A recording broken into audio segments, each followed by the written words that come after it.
নবী বললেন তলাবুল ইলমে ফারিদাতুন আলা কুল্লি মুসলিম, সমস্ত মুসলমানের উপর প্রয়োজন পরিমাণ দ্বীনি ইলম অর্জন করা ফরজ। তাহলে এই ফরজের উপরে কিছু আসেনি, তো আপনারে তো ফরজ বলছে, আপনি গুরুত্ব দিলেন না কেন? আপনি গুরুত্ব দিলেন না কেন? আপনি যে দুনিয়া বুঝতে কোনোটা বাদ দেন না, কথা বলেন না কেন? আগে যে হাতে দলিল লিখতো, এখন যে কম্পিউটারে লেখে, এটা বোঝেন না? কথা বলেন না কেন? বোঝেন না? এটা তো কোনটা আপনি বোঝেন না? বোঝেন না? আগে যে আপনার অনেক কিছু ডাইরেক্ট করতো, অনলাইনে করে, আপনি এটা বোঝেন না? তো তাইলে সব 90 বছরের বুড়া বাঁকা হইয়া গেছে, এবারে যদি কন আপনি যেটা বিএস বুঝেননি, ও বুঝিনি মানে বিএস সিএস আরএস সব আমার তো কোনো সিরিয়ালে কই। এবারে বলে দুনিয়া বোঝে না, এবারে সব বোঝে, সব বোঝে, বেড়া বোঝে, বেড়ি বোঝে, রাত বোঝে, দিন বোঝে, মরে যাইতেছে। এই সময় যদি কানে কানে গিয়া বলে যেটা 2 শতক ছেড়ে দিমু ফুবির দিক দিয়া, যে বাড়ির ফুবি দিয়া, এবারে একবার সুস্থ, একদম সোজা, মানে এ হোতা বেড়া বইয়ে লাইব দেখবেন আপনার। আরে করে হাতের কদ্দুর ফোন লাগাস না, বিদেশে বেচবো কইছে তো 2 শতক, চাষনা টেহাটা মিলাইয়া দিয়া যাইতারিনি।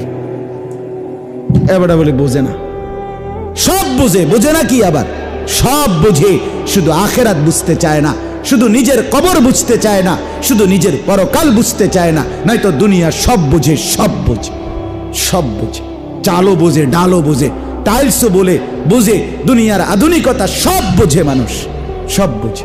এজন্য বন্ধু আমার, বাপ আমার, আমি পরিষ্কার বললাম, আপনি গুরুত্ব দিলে দিলেন, না দিলে নাই, আমার বলা, আমার আহাজারি আমি করে গেলাম। আল্লাহর কোরআন দিন প্রয়োজন পরিমাণ নিজেকে জাহান্নাম থেকে বাঁচাবার জন্য, নিজের ঈমানের বিশুদ্ধতার জন্য আপনাকে জানতেই হবে। সব কিছু বিস্তারিত আপনি না জানেন, কিন্তু নিজে বাঁচবেন যতটুকুতে, এতটুকু না জেনে আপনি মূর্খতার ভান ধরলে হবে না। এটি আমার দ্বারে কইয়া বাচ্চা গেলেন, আমি মাতলাম না, আমনে আমারে কইলেন, আমি আমনেরে কইলাম, কিন্তু কবরে হাসরে আখেরাতে বন্ধু এগুলো বললে হবে না, বললে হবে না। এজন্য খেয়াল করা, শিরিক ভয়ানক জিনিস, ঈমান বিধ্বংসী, বিষয়টা মারাত্মক, শিরিক ভয়ানক।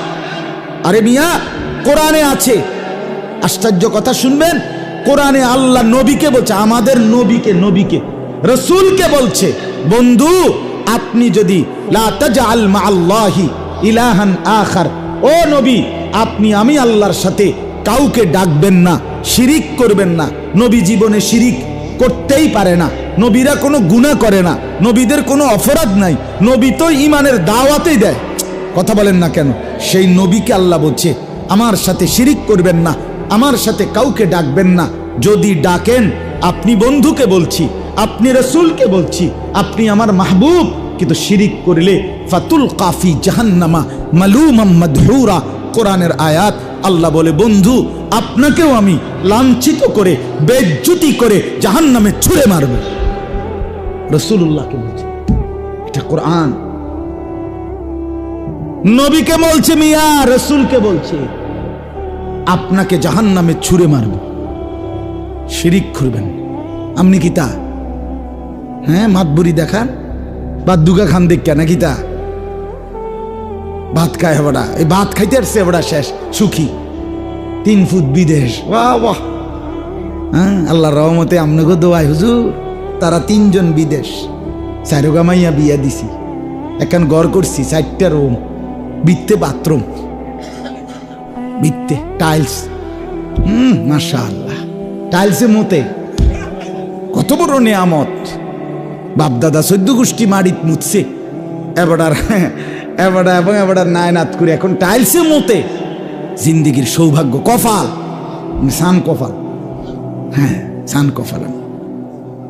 উনি খুশি, খুশি, 3 ফুট বিদেশ ফাড়াইয়া, 4 মাইয়া বিয়া দিয়া, বাইতে একখান বিল্ডিং করছে, চান্দিনা গদ্দুর জায়গা লইছি, আল্লাহর রহমতে ব্যাংকেও কোগা টাকা জমছে।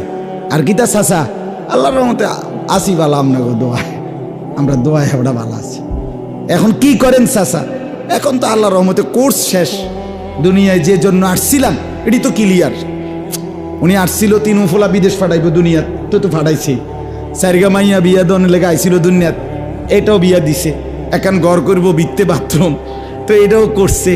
চান্দিনা কইছে কত জায়গা লইব, ইয়াও লইছে। ব্যাংকে কোকা টাকা জমান ইচ্ছা ছিল, এটা এখন কি করেন? এখন যেহেতু আর কোনো কাজ নাই, এই জন্য আপনাকে দোয়ায় সারাক্ষণ যে দূর শৈলে কুলায় চা দোয়ানে বসে বসে বন খাই, বিড়ি খাই, আর এই গপ মারি এই বই। আর শুধু বদনাম মানুষের, এতের বেড়া বালানা, হেতের বেড়ি বালানা, এতের ফুদ বালানা, মেম্বর বালানা, চেয়ারম্যান বালানা, অমুক বালানা, তমুক বালানা। মানে এই শুধু শেষ, পৃথিবীর শেষ ভালো লোকটাই এ বড়া, যে বড়া কইতে আছে। বাইচান্স কোনো কারণে যদি এই চাচা মারা যায়, পৃথিবী ভালো মানুষের অভাবে কাটিয়ে যাবে। আল্লাহ আপনারা আরো হেফাজত করুক। আপনি বাচ্চা থাকেন, আপনি মরে গেলে তো আমরা নাই, আপনি রুচিলেই তো আমরা টিকা রয়েছি। আস্তাগফিরুল্লাহ, আস্তাগফির। এটি কোনো কথা হইল বলে? এই একজন মুসলমানের বুঝ এটাই।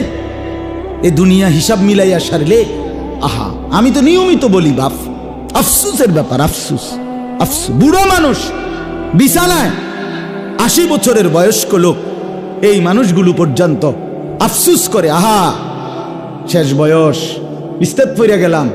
এ নাতিগার বউগা যদি ছাইয়া যেতে পারতাম, হ্যাঁ, ছোট মাইয়াগা যদি বিয়ে দিয়ে যেতে পারতাম, এই 3 তালার ছাড়টা যদি শেষ করে যেতে পারতাম, তাইলে আর আফসুস ছিল না। আহারে বন্ধু, হায় রে বাপ, মুসলমানের আখিরি তামান্না নাতির বউ দেখা আর বিল্ডিং এর ছাদ করা, এই ছিল তামান্না, এই ছিল কথা। আম কুনতুম শুহাদা ইদ হাদারা ইয়াকুবাল মাউত ইদ ক্বালা লিবানিহি মা তা'বুদুনা মিন বাদি। কোরআনুল কারীমে আল্লাহ বলেন, জগৎবাসী শোনো, আমার নবী ইয়াকুব নবী ইন্তেকালের পূর্ব মুহূর্তে তার 12 জন সন্তান ছিল। 12টা ছেলেকে চতুর্দিকে বসাইয়া ইউসুফ সহ সবাইকে একত্র করে ইয়াকুব নবী 12 জন সন্তানকে মৃত্যুর পূর্বে জিজ্ঞেস করিলেন।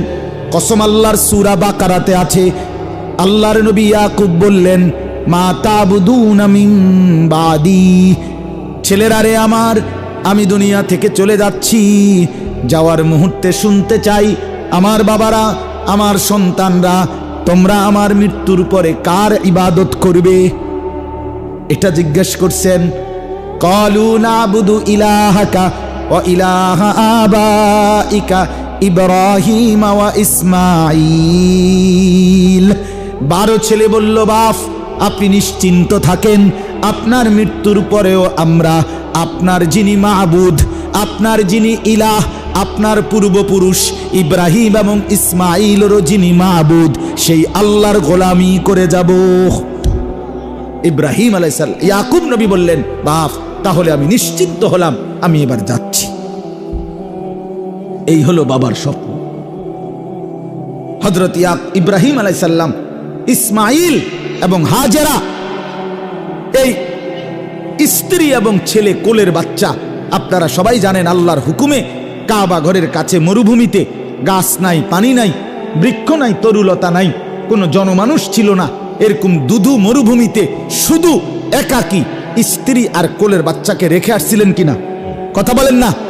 রেখে যাওয়ার পর একটু দূরে গিয়া যখন ইব্রাহিম আলাইহিস সালাম, তাফসিরে আছে, কতটুক চলে যাওয়ার পর ইব্রাহিম আলাইহিস সালাম এবার তাকাইয়া দেখছে স্ত্রীকে আর ওই কোলের বাচ্চাটাকে আর দেখা যায় না, মানে চোখের আড়াল হয়ে গেছে। এইবার তাফসিরে লিখছে, ইব্রাহিম আলাইহিস সালাম অঝরে চোখের পানি ফেলে কান্না শুরু করছে, কাঁদতেছে।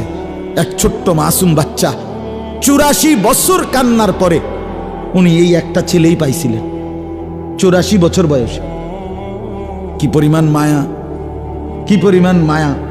ওই এই বাপ, এই যে চেয়ারম্যান সাহেব, এই মাত্র প্রথম কথা আমারে যখন বলছে, তো এক বাপ তার সন্তান, তার 2টা বাচ্চা, দুজনই অসুস্থ, বলছে জ্বর সর্দি ঠান্ডা, হুজুর তো আমার বাচ্চাগুলোর জন্য দোয়া করেন।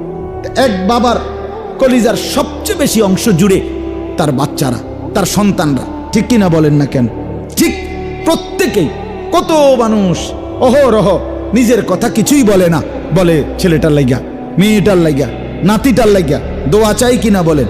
ইব্রাহিম আলাইহিস সালাম 84 বছর বয়সে কলিজার টুকরা একটা সন্তান, কোলের বাচ্চা, স্ত্রীকে ফেলে আড়ালে গিয়ে, কসম আল্লাহর এই কোরআনে আছে, সূরা ইব্রাহিম নামে একটা সূরাই আছে কোরআনে, এই সূরাতে আছে ইব্রাহিম আলাইহিস সালাম 2 হাত তুলে আল্লাহকে বলছে, আল্লাহ স্ত্রী আর মেয়ে ছেলেটাকে রেখে আসছি যেখানে গায়রে জি জারইন, একটা গাছ, শস্য, পানি কিচ্ছু নাই মারা, আমি দেখছি কিছুই নাই, একজন মানুষ নাই, একটা খাবার নাই, একটা পানি নাই, বেঁচে থাকার কোনো উপকরণ নাই। কিন্তু এই মুহূর্তে আমি আপনার কাছে কি চাই? কি চাই? খাদ্য না, পানীয় না, জনবসতিও না। কসম আল্লাহর, ইব্রাহিম নবী আল্লাহকে বলছে, রব্বানা লিয়ুকিমুস সালাহ, আল্লাহ এই মুহূর্তেও আমার দোয়া আপনার কাছে, আমার স্ত্রী সন্তান যেন নামাজ আদায় করে। এই যে কোরআনের